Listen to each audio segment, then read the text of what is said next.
I'm Kanika with Red Carpet Report. We're in Pasadena at the NBCUniversal Winter Press Tour 2016. Recipe for Deception. You're the host. I'm the host. And you guys are the judges. Yes. Whoa. But I think this, tell me if I'm wrong, actually no, you just tell me. What makes this show different from other cooking shows? I think we're the only cooking show where the chefs don't know what they're supposed to be cooking while they're cooking it, because they've got a secret ingredient. They have 30 minutes. Their opponent knows, but they don't. So it involves lying and head games far more than any other show out there right now, and it's fun. Yeah. Yeah, I think it really shows off, who the really good cooks are and who can be poised under pressure. And you got cameras looking at you. You got Max annoying you with all kinds of crazy, like, what are you doing now?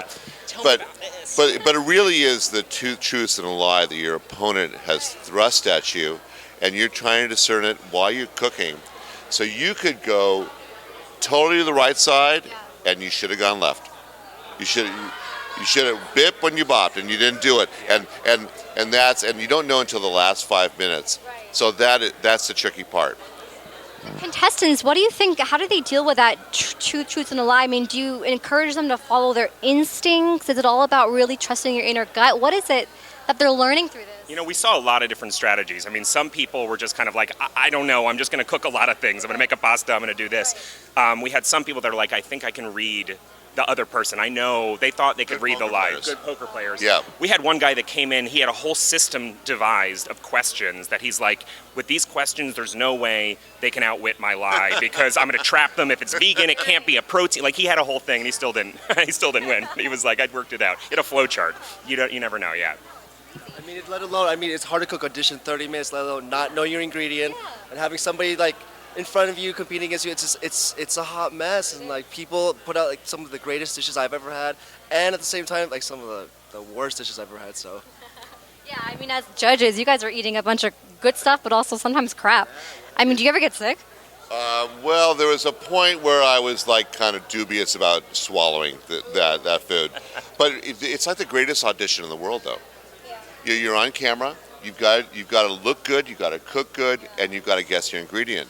There's a lot of things that are moving on in your head right there, and so the ones that were poised and relaxed and were confident in who they were, and that's really the mark of a great chef. Yeah, that's true. And as a host, I mean, tell me how it must be really exciting for you. How do you kind of spice it up? How do you put in your host charisma to the show? It's a great question. For me, what's fun is that because our show is, I think, like a lighthearted and fun, look into this competition world, it was very fun to sort of be myself, which is I want to tell jokes, I want to give people a hard time, but they're meanwhile going through maybe the most stressful day of their lives. Some of them never been on camera, they've never cooked with a time limit, they've only ever worked at one restaurant, and here I am being like, gotta do this, how's it going? So I think that kind of incongruousness of me being lighthearted and trying to distract them while they are more focused than they've ever been, made for very fun television.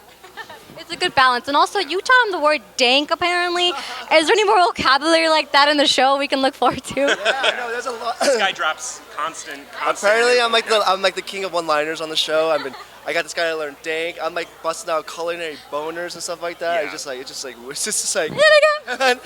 Culinary boner. I'm sure he's really excited about that. Well, no, it was because I'm the old guy on the show, so I had to learn a whole new vocabulary.